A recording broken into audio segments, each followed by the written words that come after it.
Hello everyone, कैसे हैं आप सब। एक बार पुनः से कोचिंग क्लासेस पर स्वागत है। उम्मीद करता हूं आप सब अच्छे होंगे, मस्त होंगे, बेहतर होंगे और आप सभी की पढ़ाई बेहतर चल रही होगी। प्यारे बच्चों, क्लास 12th बोर्ड एग्जाम की हम लगातार तैयारी करा रहे हैं एमपी बोर्ड वाले बच्चों के लिए। और हिंदी का बच्चों आप लोगों के लिए कई लेक्चर अपलोड कर दिए हैं, प्लेलिस्ट बना हुआ है, जाकर के जरूर देखें।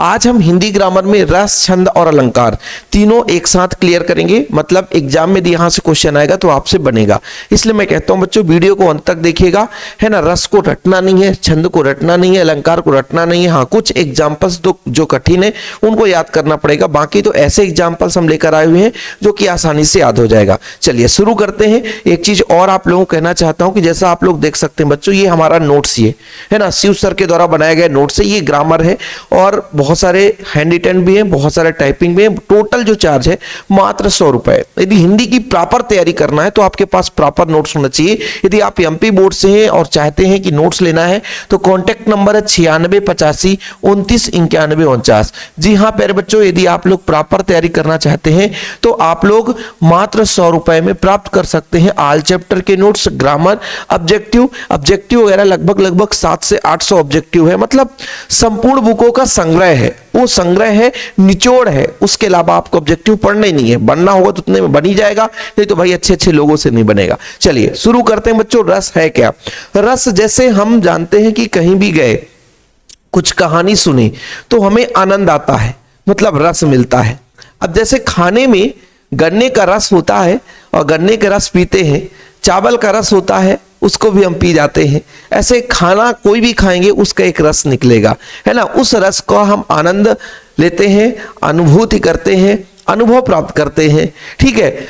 ऐसे ही बच्चों कोई काव्य है, काव्य को हम पढ़ रहे हैं, काव्य को हम सुन रहे हैं, काव्य को हम देख रहे हैं तो हमारे मन में कुछ न कुछ आनंद की अनुभूति होगी, वही तो रस है।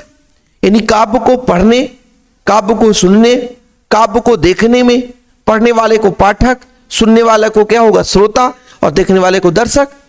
यानी पाठक, श्रोता और दर्शक, इन तीनों को जो आनंद की अनुभूति होगी उसे को हम रस कहते हैं, ठीक है प्यारे बच्चों। यानी कहने का तात्पर्य कोई काव्य है, उसको पढ़ने, सुनने या देखते समय पाठक, दर्शक और श्रोतागण को जिस आनंद की अनुभूति होती है उसे रस कहते हैं। आज हम सुपर फास्ट रिवीजन लेकर आए हैं तो हम ज्यादा समय नहीं लेंगे, ठीक है। यदि रस के प्रकारों की बात करें बच्चों तो रस के 10 प्रकार हैं। और यदि हम अंगों की बात करें तो रस के 4 अंग हैं: स्थायी भाव, विभाव, अनुभाव और संचारी भाव। स्थायी भाव, विभाव, अनुभाव और संचारी भाव। तो रस के यदि हम अंगों की बात करें तो रस के टोटल कितने अंग हैं बच्चों? 4 अंग हैं: स्थायी भाव, विभाव, अनुभाव और संचारी भाव। जैसे आप किसी काव्य को पढ़ रहे हैं, किसी काव्य को देख रहे हैं, उसमें से एक ऐसा भाव उत्पन्न हुआ जो हमारे मन में स्थायी रूप से विद्यमान हो गया, कई दिनों तक वो घटना याद रही और वो भावना हमारे दिल को भी आहत कर रहा है, वो भाव आपका स्थायी भाव होता है। संचारी भाव क्या होगा बच्चों? तुरंत वो भाव उत्पन्न हुआ, संचरित होकर के उसको हम भूल गए, है ना। जैसे छोटी सी हंसी वाली बात हुई, आप बैठे हो 4 लोगों के बीच में, एक छोटी सी बात आई और मन में हंसी आया और तुरंत वो भूल गए। लेकिन कहीं पर दर्दनाक घटना हो जाए, एक्सीडेंट हो जाए, वो भाव हमारे अंदर जो दुख का भाव है, वो क्रोध का भाव है ना, प्रेम का भाव है, 2 लोगों के बीच में प्रेम की कहानी हम सुन लें, वो प्रेम की भाव लंबे समय तक चलता रहेगा, तो वो भाव आपका स्थायी भाव हो जाता है, ठीक है बच्चों। तो यदि स्थायी भाव आ जाए 2 नंबर में, स्थायी भाव की परिभाषा तो आप लोग लिखेंगे कि हृदय के हृदय में जो भाव स्थायी रूप से निवास करता है उसे स्थायी भाव कहते हैं बच्चों। संचारी भाव में क्या होगा? स्थायी भाव को पुष्टि करने के लिए जो भाव उत्पन्न होकर पुनः लुप्त हो जाते हैं उन्हें संचारी भाव कहते हैं। यानी कुछ समय के लिए आता है और समाप्त हो जाता है बच्चों, वो आपका संचारी भाव है। इसके बाद विभाव की बात करें, स्थायी भाव को जागृत करने वाले कारक विभाव कहलाते हैं, जो कि 2 प्रकार के होते हैं, एक तो आलंबन और दूसरा उद्दीपन। स्थायी भाव का मतलब होता है बच्चों, मन में स्थायी रूप से वो भाव विद्यमान रहे। जैसे मैंने कहा 2 नायक और नायिका हैं, उनके बीच की प्रेम की कहानी कोई तीसरा व्यक्ति सुना रहा है। जब उनकी प्रेम की कहानी को हम सुनते हैं तो कई दिनों तक याद रखते हैं। क्यों? क्योंकि वो ऐसी बात ही है कि हमारे मन में छप जाता है, स्थायी रूप से विद्यमान हो जाता है। वो भाव आपका स्थायी भाव है। और स्थायी भाव को उत्पन्न करने वाले, जगाने वाले कारकों को हम बोलते हैं विभाव। विभाव दो प्रकार का होता है, एक तो आलंबन और एक उद्दीपन। जिसके प्रति स्थायी भाव उत्पन्न हो जाए, जैसे नायक के प्रति हमारे मन में एक प्रेम का भाव आ गया कि हाँ भाई बहुत अच्छा व्यक्ति था, नायिका ने उसे धोखा दे दिया, तो उसके प्रति भाव उत्पन्न हो गया, वो आलंबन है। स्थायी भाव को बढ़ाने वाले, उद्दीपन करने वाले उद्दीप्त कहलाते हैं। मतलब स्थायी भाव जो प्रेम हुआ है उसको सपोर्ट करने वाला जो भाव होगा, कारक होगा, वो आपका उद्दीपन कहलाता है। तो यहां पर बच्चों विभाव यानी स्थायी भाव को जागृत करने वाला कारक विभाव है, जिसमें दो प्रकार, आलंबन और उद्दीपन। आलंबन के भी दो भाग हैं। आलंबन के दो भाग कौन कौन से? आश्रय और विषय। जिस व्यक्ति के मन में भाव उत्पन्न हो रहा है, जैसे हम किसी नायक नायिका के बारे में सुन रहे हैं, तो भाव किसके मन में होगा? हमारे ना, वो क्या कहलाएगा? आश्रय। और जिस वस्तु या व्यक्ति के कारण हो रहा है वो विषय। जैसे हमने नायक के बारे में सुना प्रेम कहानी, तो नायक के बारे में सुना, हमने नायक के बारे में सुना, तो नायक क्या हो गया? विषय हो गया, क्योंकि उस विषय से हमारे अंदर भाव उत्पन्न हुआ है। और जिसके मन में नहीं, हमारे मन में भाव उत्पन्न हो रहा, तो आश्रय है, हम आश्रित है उसके भाव से। तो ये दो भाग हो जाते हैं आलंबन के। अनुभव तो बच्चों क्या है? अनुभव मतलब हल्का फुल्का किसी चीज को अनुभव किए, वो बाह्य चेष्टाएं हैं, शरीर की बाह्य चेष्टाएं अनुभव कहलाती है। ठीक है, शरीर की बाह्य चेष्टाएं अनुभव कहलाती है। चलिए हम यहां से बात करते हैं बच्चों, ये ज्यादा एग्जाम्पल्स हम नहीं देखेंगे, रस के प्रकार के बारे में देखेंगे। रस के टोटल 10 प्रकार है। श्रृंगार रस, हास रस, करुण रस, रौद्र रस, वीर रस, भयानक रस, विभत्स रस, अद्भुत रस, वात्सल रस, शांत रस। इनको याद करना पड़ेगा आपको, इसमें कोई सोचने समझने की बात नहीं है, सीधा याद करो। रस के 10 प्रकार हैं। रस के अंगों की बात की जाए तो रस के टोटल अंग कितने बच्चों? 4 अंग। लेकिन प्रकार की बात करें तो कितने प्रकार? 10 प्रकार। श्रृंगार रस का रति, हास रस का हंसी, करुण रस का शोक, रौद्र रस का क्रोध, वीर रस का उत्साह, भयानक रस का भय, विभत्स रस का जुगुप्सा, अद्भुत रस का विस्मय, शांत रस का समनिर्वेश, वात्सल रस का वत्सल। इसमें से एग्जाम में कौन कौन से रस सबसे महत्वपूर्ण पूछे जाते हैं? पहला तो बच्चों आपका हास रस सबसे ज्यादा, दूसरा श्रृंगार रस, तीसरा वीर रस, भयानक रस, शांत रस, फिर बच्चों आपका करुण रस। ये जो है क्वेश्चन एग्जाम में पूछे गए, मतलब इनको आपको एग्जाम्पल अच्छे तरीके से याद करना पड़ेगा। ठीक है, जैसे श्रृंगार रस का नायक नायिका का जहां मिलन हो, नायक नायिका का जहां मिलन हो, वहां श्रृंगार रस होगा। हास रस किसी कविता को पढ़े, सुने या देखे तो अंदर से हंसी नामक स्थायी भाव जागृत हो जाए। करुण रस जहां शोक उत्पन्न हो जाए। रौद्र रस क्रोध, अंदर से श्री कृष्ण के सुन वचन अर्जुन क्रोध से जलने लगे, तब शोक अपना भूल कर करतल युगल मलने लगे। वीर रस अंदर में अपने देश के प्रति प्रेम ओज गुड़ आ जाए। बुंदेले हर बोलों के मुंह से हमने सुनी कहानी थी, खूब लड़ी मर्दानी वह तो झांसी वाली रानी थी। विभत्स रस, अद्भुत रस बहुत कम चांस है। शांत रस जहां शांति का वातावरण बना रहे। अब इन सब की परिभाषाएं याद करनी है तो कैसी होगी? देखो बच्चों, एक परिभाषा हृदय कर याद करो। हृदय के हृदय में, हृदय के हृदय में रति नामक स्थायी भाव का विभाव, अनुभव और संचारी भाव से संयोग होता है, वहां श्रृंगार रस होता है। ठीक, हृदय के हृदय में हंसी नामक स्थायी भाव, विभाव और अनुभव के साथ जब संचारी भाव के साथ संयोग होता है तो वहां पे हास रस होता है। हृदय के हृदय में शोक नामक स्थायी भाव का, शोक नामक स्थायी भाव का विभाव, अनुभव और संचारी भाव से संयोग होता है, वहां करुण रस होता है बच्चों।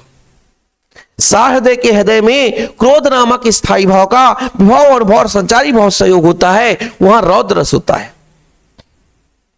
देखो परिभाषा तो आप लोगों से याद हो जाएगा, उदाहरण यदि मान लीजिए भूल भी गए तो नहीं तो कम से कम परिभाषा आज के लेक्चर में आपको याद हो जाएगा।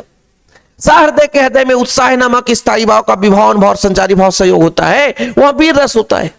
सहृदय के हृदय में जब भय नामक स्थायी भाव का विभाव अनुभव और संचारी भाव से संयोग होता है, वहां पर भयानक रस होता है। सहृदय के हृदय में जुगुप्सा नामक स्थायी भाव का विभाव अनुभव और संचारी भाव संयोग होता है, वहां विभत्स रस होता है। ऐसे में आप लोग बच्चों सारे परिभाषाएं याद कर सकते हो। देखो श्रृंगार रस, श्रृंगार रस, देखो ना बच्चों, मैं सभी में परिभाषा नहीं लिखा है क्योंकि एक परिभाषा से काम हो जाए ना यार। कि सहृदय के हृदय में जब रति नामक स्थायी भाव का विभाव अनुभव और संचारी भाव संयोग होता है, वहां हम श्रृंगार रस की उत्पत्ति को देखते हैं, उसे श्रृंगार रस कहते हैं। श्रृंगार रस भी दो प्रकार होता है, संयोग रस, वियोग रस। प्रेम है, संयोग भी हो सकता है, वियोग भी हो सकता है। संयोग होगा जहां नायक नायिका के मिलन का बोध होगा, वियोग होगा जहां नायक नायिका के बिछुड़ने का बोध होगा। जैसे मीरा के पद जो होते हैं वो वियोग रस के अंतर्गत आते हैं। और संयोग रस में देखो बच्चों, राम के रूप निहारत जानकी कंगन के नग की परछाई, याते सबे सुधि भूल गई कर टेक रही पलटारत नहीं। ये हम लोगों की एग्जाम्पल 10th क्लास से याद है। राम के रूप निहारत जानकी, राम के चरित्र को देख रही है जानकी, सीता मैया जी बड़े प्यार से देख रही है। कंगन के नग की परछाई, यात सबे सुधि भूल गई कर टेक नहीं, कर पलटारत नहीं। कर टेक रही पर पलटारत नहीं, कर टेक रही, टेक रही ऐसा लिख लेना, कर टेक ही रही पलटारत नहीं। समझ रहे हो ना? तो यहां पे राम जी और सीता जी के बीच में प्रेम संबंध का वर्णन किया गया है कि राम के रूप निहारत जानकी कंगन के नग की परछाई, याते सब सुधि भूल गई कर टेक रही पलटारत नहीं। मतलब भाई मंत्रमुग्ध हो जाती है जानकी मैया। ठीक है, तो ये एग्जाम्पल आप लोगों के लिए संयोग श्रृंगार का। वियोग श्रृंगार का जहां नायक नायिका एक दूसरे के बिछोड़ने का बोध हो, वहां वियोग श्रृंगार होता है। देखा हूं तात बसंत सुहावा, प्रिया ही ने मोहि उर उपजावा। अब यहां पर पूरा वर्णन हम करने नहीं आए हैं, सिर्फ एग्जाम्पल आप लोग याद कर लेना। यदि हास्यरस आ जाए एग्जाम में बच्चों, तो हास्यरस तो आप बोलोगे सर हास्यरस बहुत सिंपल है। सहृदय के हृदय में हंसी नामक स्थायी भाव का विभाव अनुभव और संचारी भाव संयोग होता है, वहां हास्यरस होता है। बंदर ने कहा बनरिया से चलो नहाने गंगा, बच्चों को घर में छोड़ो होने दो हुड़दंगा। यानी भैया बंदर कह रहा है बंदरिया चलो गंगा नहाने चलते हैं, और ऐसी कहानी में थोड़ी हंसी आती है कि नहीं, अंदर से एक हास्यरस का उत्पन्न होता बच्चों। ठीक है, तो ये आप लोग क्रोध से जब किसी कहानी को पढ़े सुने या देखें तो अंदर में आंख सा ज्वाला उत्पन्न हो जाए, तो क्रोध रौद्र रस वहां उत्पन्न होगा कि सहृदय के हृदय में क्रोध नामक स्थायी भाव का विभाव अनुभव और संचारी भाव संयोग होता है, वहां आपका रौद्र रस होता है।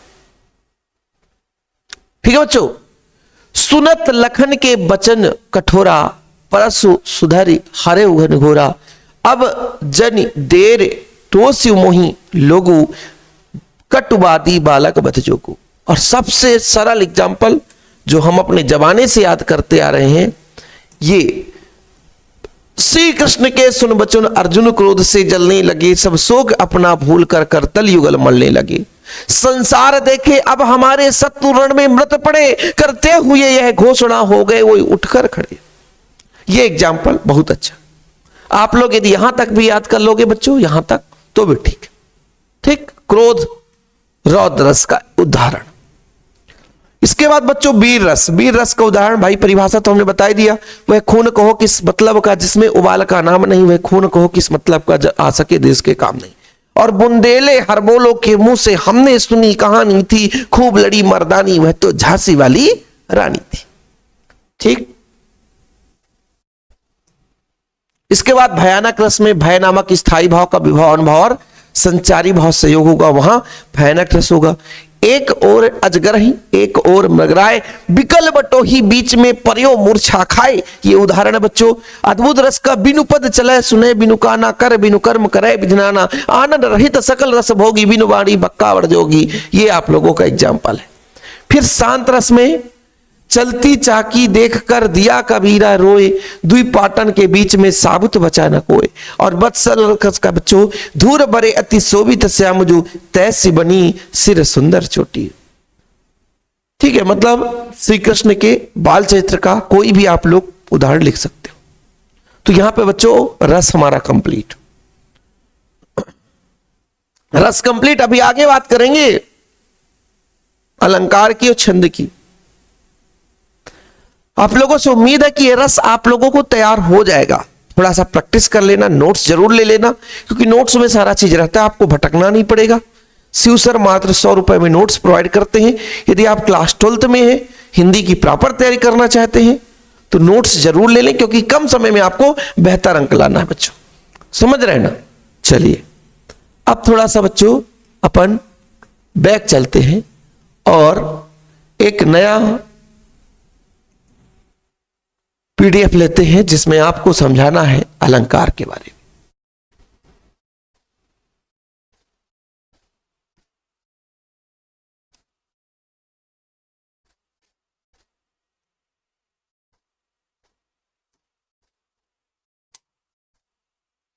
अलंकार किसे कहेंगे? काव्य के शोभा बढ़ाने वाले शब्दों को हम अलंकार कहते हैं।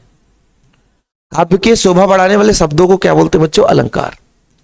ठीक है, अभी जो आप लोग रस पढ़ रहे थे वो आनंद की अनुभूति है, लेकिन जो शोभा बढ़ा दे, काव्य की विशेषता बदल जाए, काव्य की है ना जो अर्थ है वो बदल जाए, वो आपका अलंकार कहलाता है। ठीक है फिर बच्चों, यानी काव्य की शोभा बढ़ाने वाले शब्दों को हम अलंकार कहते हैं। काव्य की शोभा बढ़ाने वाले शब्दों को, संसाधनों को क्या बोलते हैं बच्चों?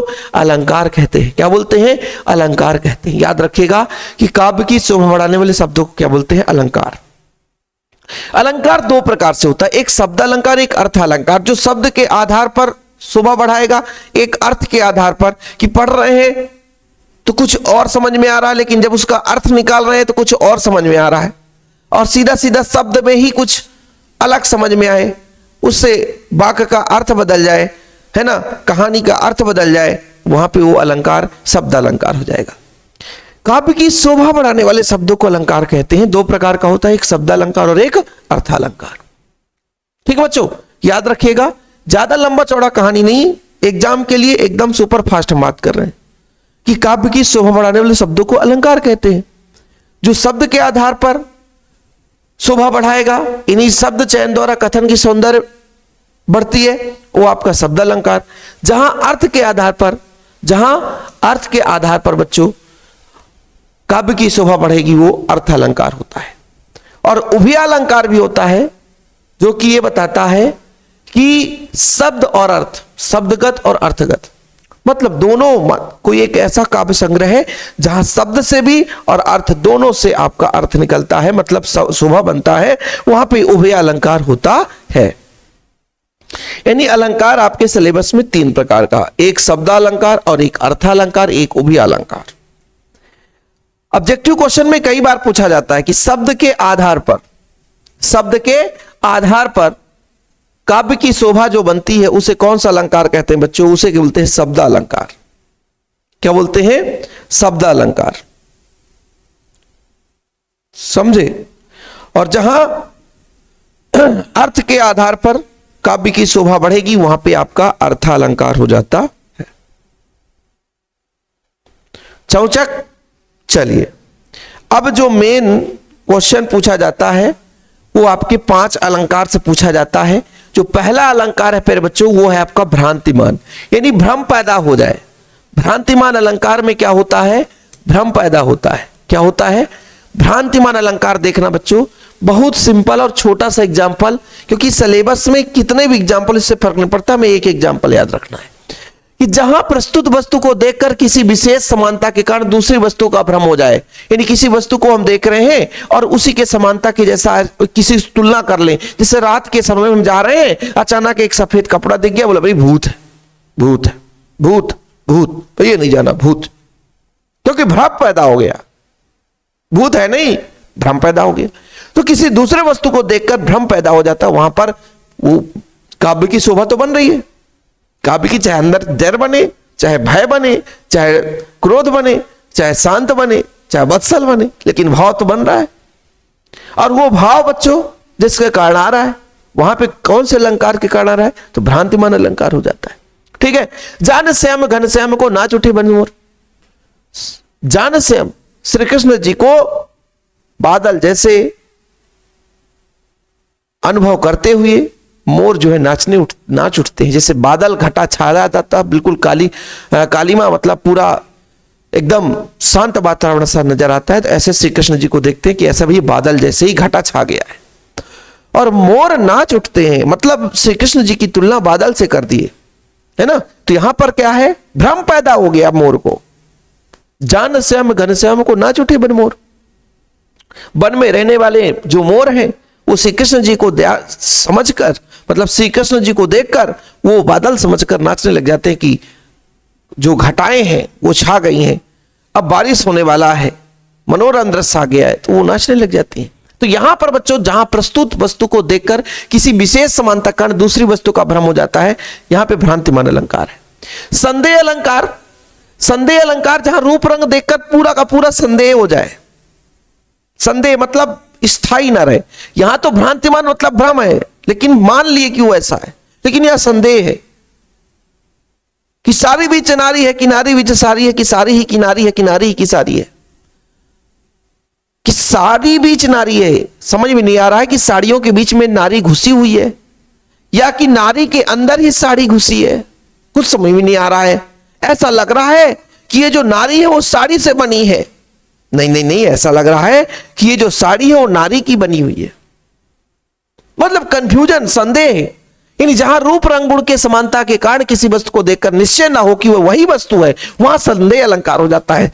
फिक्स नहीं है, अनिश्चितता, मन में अनिश्चितताएं बनी हुई है कि वो वही है कि नहीं है, वहां पे संदेह अलंकार हो जाता है। सारी बीच नारी है, किनारी बीच सारी, कि सारी ही किनारी है, किनारी की सारी। ठीक है बच्चों।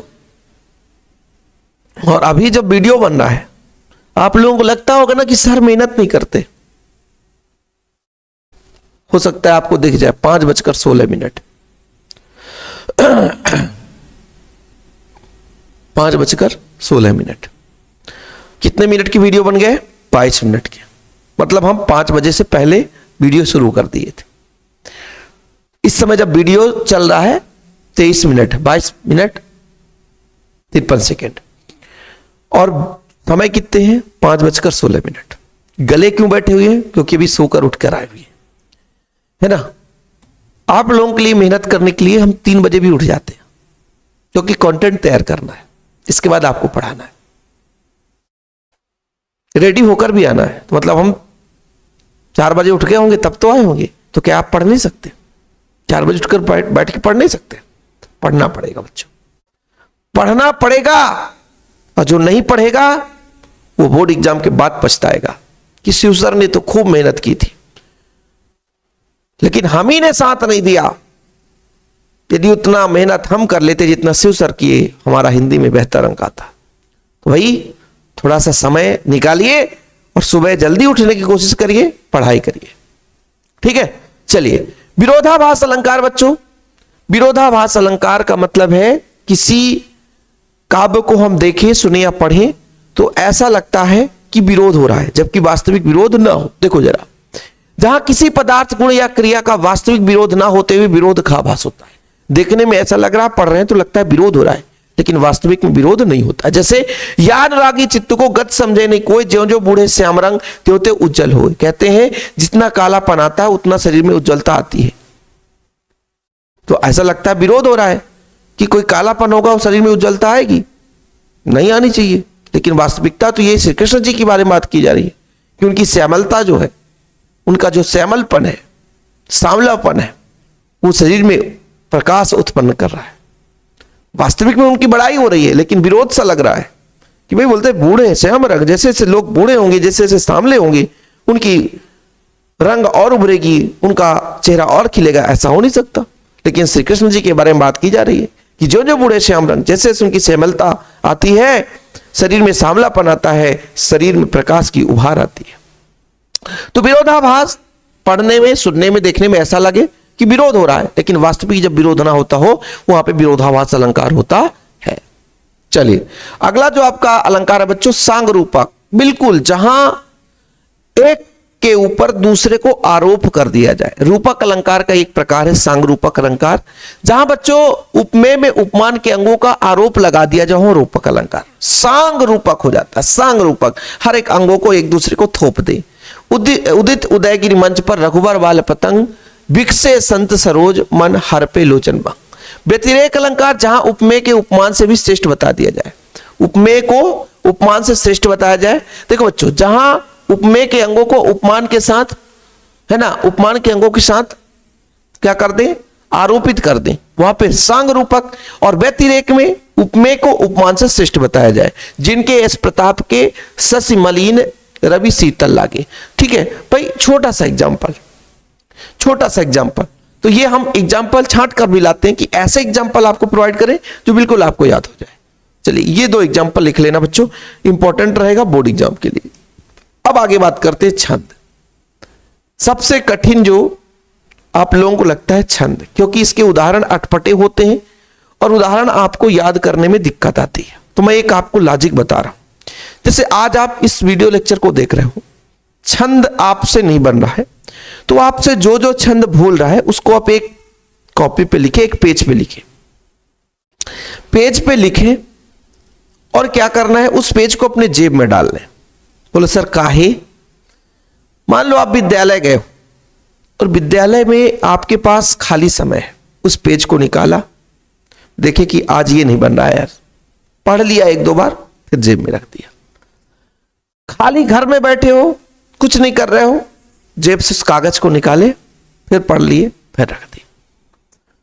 सोते वक्त एक बार फिर से उसको देख लिए, फिर जेब में रख लिए। फिर सुबह सुबह उठे, फिर एक बार उसको देख लिए, फिर रख लिए। जो भी उदाहरण, 2-4 दिन उसको हम जेब में रखेंगे और मैं गारंटेड कहता हूं कि यदि ऐसा करके 2-4 दिन लगातार 4-4 बार पढ़ दोगे ना, वो आपके माइंड में याद हो जाएगा। ये ट्रिक है बच्चों, और इसका कोई दूसरा इलाज नहीं है कि यदि 4 पंक्ति का उदाहरण है तो कोई दूसरा इलाज हो कि सर हमारे माइंड में आकर घुसेड़ देंगे, तो इम्पॉसिबल है, वो संभव ही नहीं है, संभव ही नहीं है। छंद है क्या बच्चों?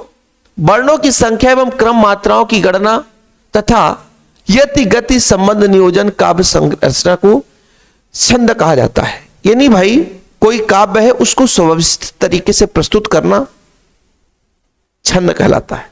मेरे भाषा में समझो, किसी काव्य को सही तरीके से प्रस्तुत करना, कहां पे यति लगाना है, कहां पे गति देना है, कहां पे जोर देना है, कहां पे लयबद्ध बनाना है, कहां पे उसकी मतलब अर्थ को थोड़ा स्लो करना है, तुक लय ताल कहां कैसा देना है, ये सब योजनाबद्ध तरीके से प्रस्तुत करना ही छंद कहलाता है। समझ में आया कुछ? जैसे देखते हो ना, कोई पाठ करता है, पाठ का मतलब होता है अभिनय दिखाता है। जब अभिनय दिखाता है तो किसी शब्द पे जोर से बल देता है, किसी पर नम्रता के साथ देता है, क्योंकि सबके छंद अलग अलग है। ठीक है, तो वर्णों की संख्या, क्रम, मात्राओं की गणना तथा यति गति संबंध नियोजन काव्य रचना को छंद कहा जाता है। मतलब ये काव्य जो रचना है, जो हम लय देते हैं, जो ताल देते हैं, जो योजनाबद्ध तरीके से, है ना, गति, गणना, ये सब मात्राओं की इसके आधार पर जो योजनाबद्ध रचना बच्चों आपका क्या कहलाता है? छंद कहलाता है। वर्णों के आधार पर जिन छंदों की गणना होती है वो वर्णिक छंद, और मात्रा के आधार पर जिन छंदों की गणना होती है उसे मात्रिक छंद कहा जाता है बच्चों। ओके, चलिए ये दोनों आप लोग याद रखना। वर्णों के आधार पर जैसे सवैया छंद आपके सिलेबस में है ना, सोरठा छंद मात्रिक आधार, मात्रा के आधार पर ये आपके सिलेबस में। सोरठा छंद बच्चों, सोरठा छंद जो होता है दोहा का उल्टा होता है। जो सिमिरत सिद्ध होई गणनायक करिवर बदन अकरण अनुग्रह सोई बुद्धिराज शुभ गुण सदन। जो सुमिरत सिद्ध होई गणनायक करिवर बदन। रामायण गाते हो आप लोग? मानस पाठ चलता होगा, तो ये सबसे पहला सोरठा है जहां से शुरू करते हैं लोग हमारे क्षेत्र में।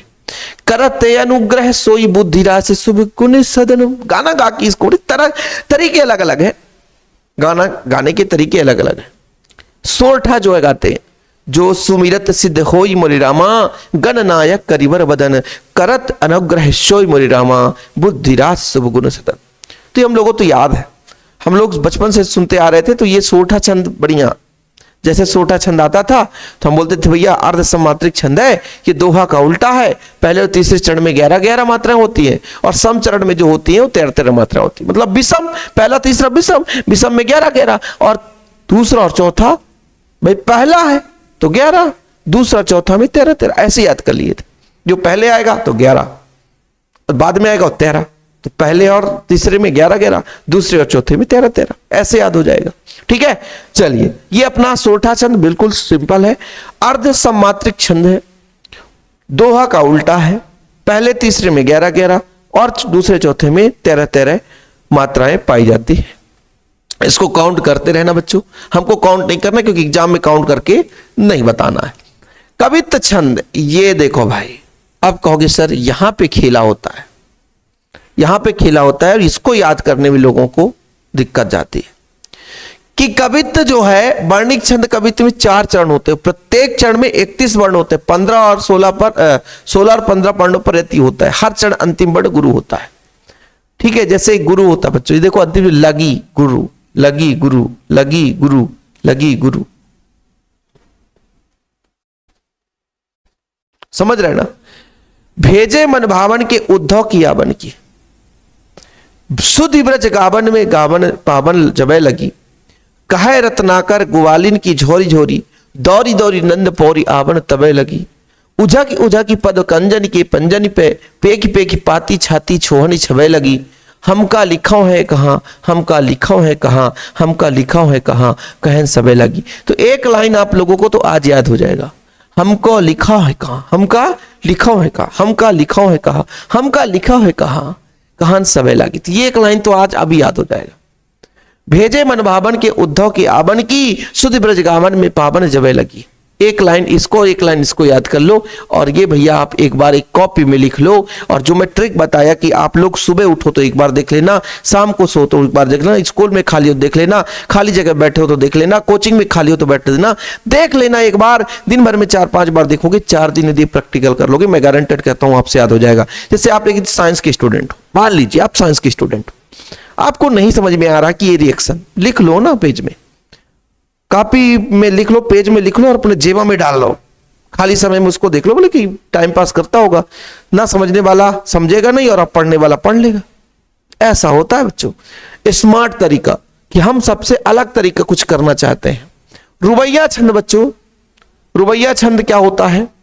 उर्दू और फारसी का एक छंद या लेखन शैली है। ठीक है, कई बार ऑब्जेक्टिव क्वेश्चन आया है कि उर्दू फारसी का जो छंद शैली है कौन सा है? रुबैया छंद है। याद रखिएगा बच्चों, जिसमें 4 पंक्तियां होती है, पहली दूसरी और चौथी पंक्ति तुक मिलाया जाता है। आंगन के लिए चांद के टुकड़े को खड़ी हाथी पे झुलाती है उसे गोद भरी, रह रह के हवा में जो लोका देती है, गूंज उठती है खिलखिलाते बच्चे की हंसी। तो ये आप लोगों को एग्जाम्पल याद करना है। इसके एग्जाम्पल के कोई लॉजिक नहीं है, कोई ट्रिक नहीं है, ये आप लोगों को याद करना ही पड़ेगा बच्चों। यदि हम सोचे कि हम आपको रामबाण साबित कर दें तो ऐसा नहीं होता है।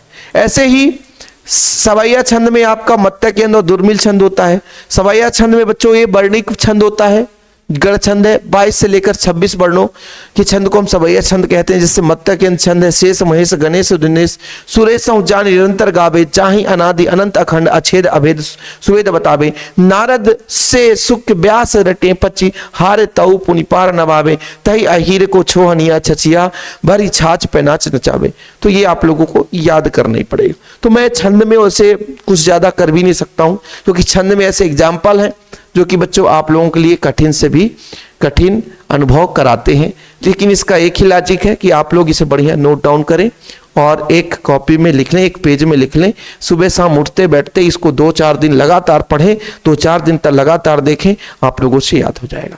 बाकी पीडीएफ के लिए ये व्हाट्सअप नंबर है ना, 96 85 29 91 49। कॉस्ट कितना है? मात्र 100 रुपए।